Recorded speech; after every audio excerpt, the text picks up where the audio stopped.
नमस्कार. आकाशवाणी छत्रपती संभाजीनगर केंद्राच्या बातमीपत्रात मी राजश्री पोहेकर आपलं स्वागत करते. माजी पंतप्रधान अटल बिहारी वाजपेयी यांच्या पुण्यतिथीनिमित्त राष्ट्रपती द्रौपदी मुर्मू, उपराष्ट्रपती CP राधाकृष्णन आणि पंतप्रधान नरेंद्र मोदी यांनी आज राजधानी दिल्लीतील सदैव अटल स्मारकावर पुष्पहार अर्पण करून आदरांजली वाहिली. यावेळी माजी राष्ट्रपती रामनाथ कोविंद, राज्यसभेचे उपसभापती हरिवंश, लोकसभेचे अध्यक्ष ओम बिर्ला, केंद्रीय मंत्री राजनाथ सिंग, दिल्लीच्या मुख्यमंत्री रेखा गुप्ता आणि भारतीय जनता पक्षाचे राष्ट्रीय अध्यक्ष नितीन नवीन हेही उपस्थित होते. वाजपेयी यांनी अणुऊर्जा परीक्षण आणि कारगिल युद्धाच्या माध्यमातून जगाला भारताची शक्ती दाखवली होती. त्यांचं महान व्यक्तिमत्व आणि नेतृत्व राष्ट्रनिर्माणासाठी प्रेरणादायी असल्याचं गृहमंत्री अमित शहा यांनी सामाजिक माध्यमावरील संदेशात म्हटलं आहे. केंद्रीय प्रत्यक्ष कर मंडळ CBDTने विदेशी मालमत्ता असलेल्या लहान करदात्यांसाठी विदेशी मालमत्ता प्रकटीकरण योजना नियम 2026 अधिसूचित केले आहेत. या योजनेअंतर्गत पात्र करदाते विहित कर किंवा शुल्क भरून काही अघोषित विदेशी मालमत्ता किंवा विदेशी उत्पन्न घोषित करू शकतील. ही योजना आजपासून अंमलात येत आहे. घोषणापत्र दाखल करण्याची अंतिम तारीख 31 डिसेंबर आहे. त्या तारखेनंतर कोणतेही घोषणापत्र दाखल करण्याची आवश्यकता राहणार नाही. ही एक वेळची ऐच्छिक प्रगटीकरण योजना आहे.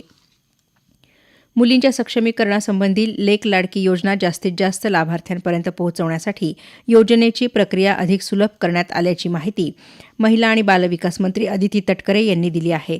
आता आधार क्रमांकाच्या आधारे आवश्यक माहिती संगणकाद्वारे मिळवली जाणार असून लाभार्थी, तिचे मातापिता यांची eKYC करण्यात येणार असल्यानं वारंवार कागदपत्र सादर करण्याची गरज नसेल.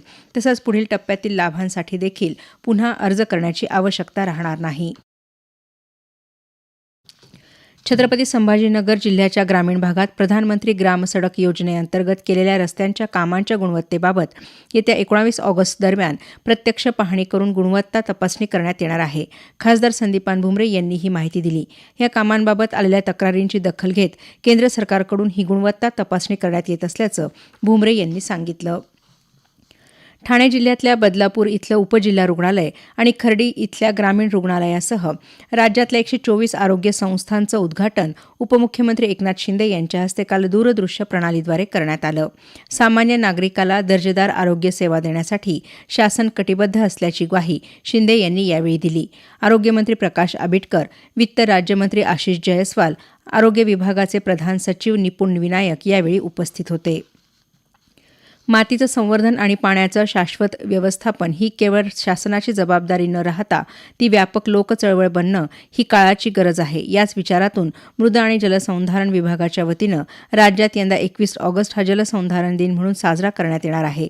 माजी मुख्यमंत्री दिवंगत सुधाकरराव नाईक यांच्या जयंतीनिमित्त साजरा होणारा हा दिवस महाराष्ट्राच्या जलसुरक्षित भविष्यासाठी नव्या संकल्पाची सुरुवात ठरेल, असं राज्याचे मृद आणि जलसंधारण मंत्री संजय राठोड यांनी म्हटलं आहे. स्वातंत्र्य दिन सोहळ्यात शपथेचं वाचन आणि जलसंधारण अभियानाच्या संकेतचिन्हाचं प्रकाशन करताना ते बोलत होते. पुढील वर्षी नाशिक आणि त्र्यंबकेश्वर इथं होणाऱ्या कुंभमेळ्यासाठी विविध पायाभूत सुविधांच्या कामात बनावट वर्क ऑर्डर देण्याच्या प्रकरणात 6 आरोपींना अटक करण्यात आली आहे. या प्रकरणात आणखी 2 ते 3 आरोपी असल्याची माहिती कुंभमेळा मंत्री गिरीश महाजन यांनी काल नाशिकमध्ये दिली.